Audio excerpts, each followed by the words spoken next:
Hello students, welcome back to you all SST classes of RD's group of schools.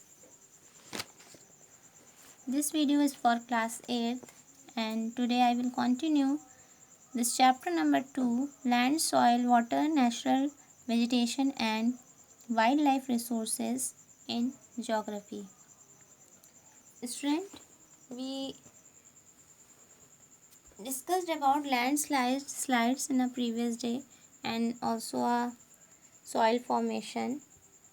So today when we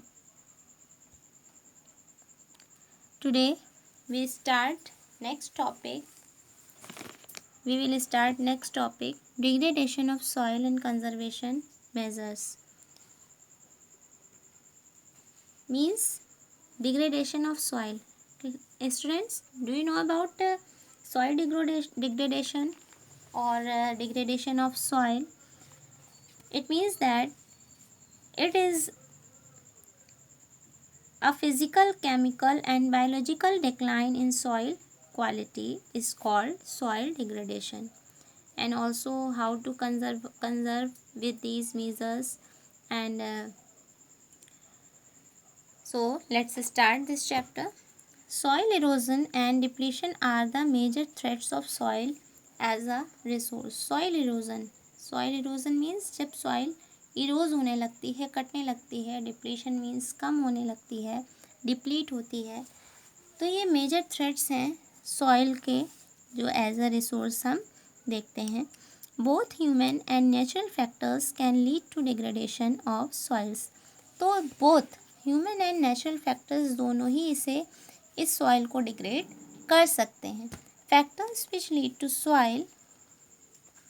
soil degradation are deforestation, overgrazing, overuse of chemical fertilizers or pesticides, rain, wash, landslides and floods. Means कुछ ऐसे factors हैं जो soil को degrade करने के लिए lead करते हैं, लाइक डिफॉरेस्टेशन मीन्स पेड़ों का कटाव होना. ओवरग्रेजिंग, जो ओवरग्रेजिंग होती है जब एनिमल्स को ज़्यादा चराया जाता है.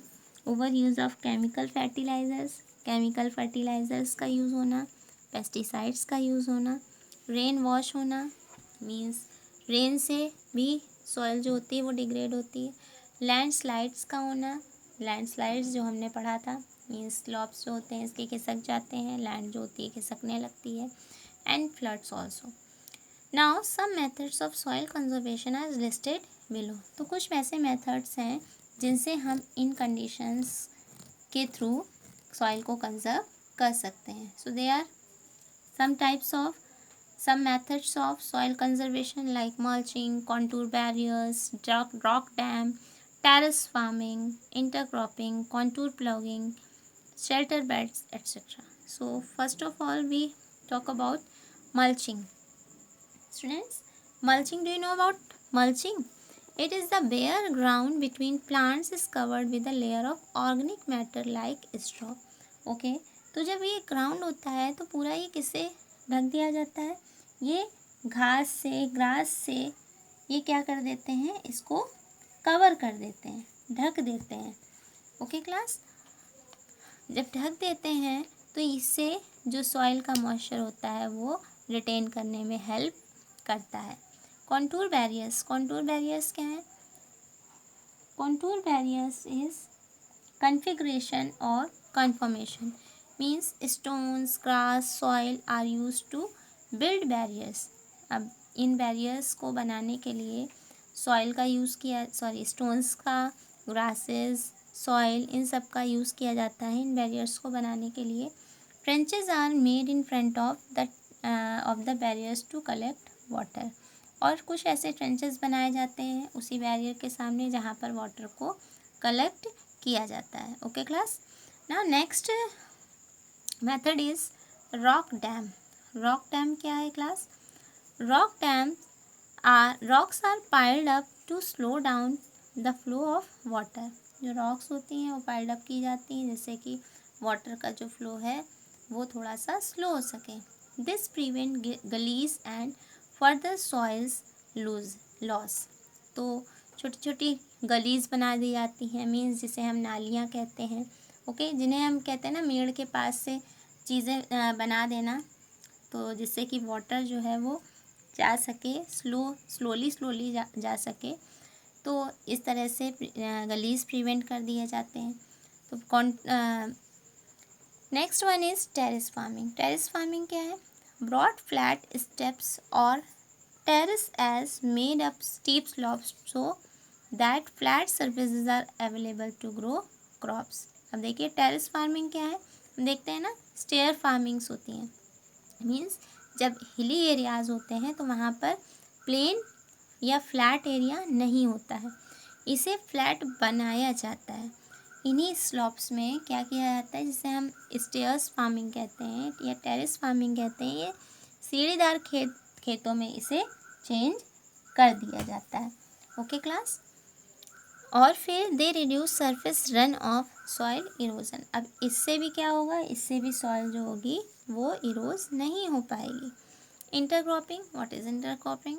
इंटरक्रॉपिंग में आ जाता है आपका different crops are grown in alternate. इसमें अल्टरनेटली रोज के अकॉर्डिंग इसमें डिफरेंट क्रॉप्स ग्रोन अप की जाती हैं and are sown at different times, और ये डिफरेंट टाइम में सोन अप की जाती है to protect the soil from rain wash, जिससे कि जो रेन वाटर है रेन की वजह से वो एरिया वॉश ना हो सके। Contour plogging. कॉन्टूर प्लॉगिंग क्या है class? Contour ploughing means ploughing parallel to the contours of a hill. You can see in this picture, हम देख सकते हैं कि किस तरह से कॉन्टूर प्लॉगिंग की गई है। ऑफ हिली स्लॉप्स जो होते हैं वहाँ पर होते हैं नेचुरल बैरियर्स बना दिए जाते हैं, जिससे कि वाटर का जो फ्लो डाउन होता है वो स्लॉप के थ्रू होता है। Now next and last method is shelter beds. What is shelter beds? Shelter beds is a barrier of belt is a barrier of trees and shrubs that provides protection from wind and storms। तो ये जो shelter beds बनाए जाते हैं ये as a barrier बनाए जाते हैं ट्रीज़ और श्रब्स के, जो क्या प्रोवाइड करते हैं, वो प्रोटेक्शन देते हैं जो विंड्स चलती हैं या स्टॉर्म चलती हैं, means in the coastal and dry regions. ये मेनली कोस्टल समझते हैं class, it is the area of sea coast, means समुद्र के किनारे का एरिया कोस्टल प्लेन्स कहलाता है या कोस्टल एरियाज़ कहलाता है। और ड्राई रीजन जो सूखे एरियाज़ होते हैं। रोज ऑफ ट्रीज़, यहाँ पर क्या किया जाता है, ट्रीज़ की एक रो बना दी जाती है और planted to check the wind movement. इससे जो प्लांट किए जाते हैं जो ट्रीज़, उससे विंड मूवमेंट जो होती है वो सॉइल के प्रोटेक्शन को क्या करती है, प्रोटेक्ट करती है। Is that clear class? So in a simple language, it is a barrier of trees and shrubs that provides protection from wind and storm. This is the simple definition of shelter beds. Is that clear class? So we can see in this picture about shelter beds। हम देख रहे हैं इसमें कि रोज़ में ये trees को plant कर दिए गए, जिससे विंड और स्टॉर्म्स जब आती हैं तो इससे वो एरिया क्या होता है कि कवर हो जाता है, यानी कि प्रोटेक्ट हो जाता है। Now this is the activity class. Here is some two pictures. This two pictures take two trays, means this is the activity. Take two trays A and B of same size के two trays लीजिए। Make 6 holes, और इसमें 6 holes कीजिए at one end of these trays and then fill them with the same amount of soil. अब देखिए इसमें 6 holes किए गए हैं, मीन्स फिल किया गया है इसमें, और दोनों में एक ही अमाउंट रखा गया है सॉइल का। Leave the soil in tray, soil को लीव कर दिया ट्रे में। अबेयर वाइल सो वीट, और इसमें क्या किया गया, सो ग्रोन अप किया गया। And rice grain in tray B, यानी एक में वीट किया गया और एक में क्या किया गया, राइस किया गया। Then when the grain in tray B, जब ट्रे बी ग्रेन होता है, has grown a few centimetres high, ये क्या होता है, फ्यू सेंटीमीटर हाई रखा जाता है। Place both the trays in such a way they are on a slope, और ये एक स्लॉपिंग एरिया पर रखा गया है। Means pour 1 mug of water, 1 mug of water डाला गया है इसमें। The same height into each tray, अब दोनों ट्रे की जो हाइट है वो सेम है। Collect the muddy water that trickles down the holes of both trays into 2 separate containers, और दोनों के 2 सेपरेट कंटेनर्स रखे गए। And compare how much soil is washed out of each tray, यानी कि एक में सिंपली सॉइल डाली गई, वीट डाली गई, और एक में क्या, प्लांट्स आप देख रहे होंगे। अब दोनों में देखिए जो डिफरेंसेस हमें दिखाई दे रहे हैं, दोनों में डिफरेंसेस ये दिख रहा है कि अब कौन सी ऐसी ट्रे है जिसमें सॉइल सबसे ज़्यादा वॉश हो रही है। तो सबसे ज़्यादा जो वॉश हो रही है वो ए में हो रही है। ओके क्लास, देखिए बी में इसलिए नहीं हो रही क्योंकि ये प्लांट जो निकल आए हैं इसमें, ये उसको क्या किए हैं, पकड़े हुए हैं, जकड़े हुए हैं, जिसकी वजह से वाटर इतनी स्पीड से वॉश नहीं हो रहा है। Okay class, now next point is water. Water is a vital renewable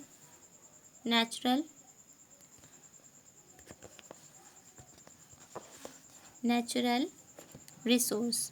water एक वाइटल रिन्यूएबल नेचुरल रिसोर्स है। 3/4 of the earth surface is covered with water, 3/4 surface जो अर्थ का है वो वाटर कवर किए हुए हैं। And it is therefore appropriately called the water planet, और इसे वाटर प्लैनेट कहा गया है। It was in the primitive oceans and life begin almost 3.5 billion years back. Even today, the oceans cover 2/3 of the Earth's surface and support a rich variety of plant and animal. और oceans जो है वो अभी भी 2/3 water जो है earth surface का वो कवर किए हुए हैं। एंड ये क्या सपोर्ट कर रहा है, ये रिच वेराइटी ऑफ प्लांट और एनिमल लाइफ को सपोर्ट कर रहा है। The ocean water is however saline, ocean water जो है वो सलाइन है, मीन्स नमकीन है, खारा है, and not fit for human consumption, और एक ह्यूमन बीइंग के लिए ये फिट नहीं है। Fresh water accounts for only about 2.7%, fresh water जो है, फ्रेश वाटर का अकाउंट जो है सिर्फ और सिर्फ 2.7% है। Nearly 70% of this occurs as ice sheets, और 70% के आसपास क्या है, आइस शीट्स हैं, मीन्स आइस की कुछ परतें हैं, शीट्स हैं उसकी। ग्लेशियर्स हैं जो कहाँ पर है, अंटार्कटिका में है, ग्रीनलैंड में है, और माउंटेन रीजन्स में ये सेटअप है। Due to their location they are inaccessible, और इसका जो लोकेशन ये इनएसेसिबल है। Only 1% of fresh water is available, सिर्फ 1% वाटर फ्रेश वाटर है जो अवेलेबल हो पाता है और ह्यूमन के यूज़ के लिए फिट है। It is found as ground water, और ये कहाँ मिलता है, ग्राउंड वाटर में मिलता है। Ground of surface water is rivers and lakes and as water vapour in atmosphere, तो जो सरफेस वाटर है रिवर्स में, लेक्स हैं, और जो वाटर एवेपोरेशन होता है वो एटमॉस्फेयर में भी हमें मिलता है। Fresh water is therefore the most precious substance, fresh water most precious substance है अर्थ का। Water can neither be added nor subtracted from the earth, एक वाटर ही है जो एक सब्सट्रैक्शन में सब्ट्रैक्ट नहीं हो सकता अर्थ में। It total volume remains constant, इसका जो टोटल वॉल्यूम है वो रिमेनली कांस्टेंट है। It abundance only seems to vary because it is in constant motion, क्यों, क्योंकि ये कांस्टेंट मोशन में चलता है, cycling through the ocean, cyclic manner के थ्रू चलता है ओशंस में, ओशंस के थ्रू द एयर जो है, the land and back again, and through the processes of evaporation. Means अब इसे हम क्या कहते हैं, वाटर साइकिल कहते हैं। मीन्स कंडेंसेशन, प्रेसिपिटेशन और वाटर एवेपोरेशन, कांस्टेंट मोशन, तो ये सब क्या है, एक वाटर साइकिल में चीज़ें आ जाती हैं.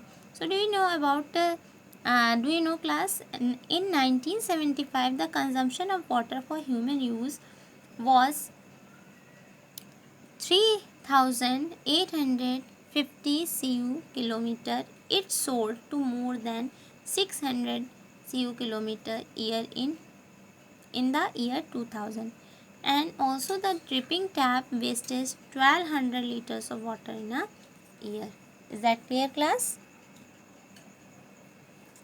And humans use huge amounts of water not only for drinking and washing but also in the process of production. तो जो ह्यूमन्स है इसका ह्यूज अमाउंट है वाटर का यूज़ सिर्फ केवल ड्रिंकिंग के लिए, वॉशिंग के लिए ही नहीं करता, even also the process of production, इसके प्रोडक्शन के प्रोसेस भी करता है. Water for agriculture, industries, generating electricity through reservoirs of dams and the other usages. Increasing population, rising demands. Increasing population, जैसे जैसे पॉपुलेशन बढ़ रही है इसकी डिमांड्स भी बढ़ रही है फूड के लिए, कैश क्रॉप्स के लिए. इंक्रीजिंग अर्बनाइजेशन जो है, शहरीकरण जो है वो भी बढ़ रहा है.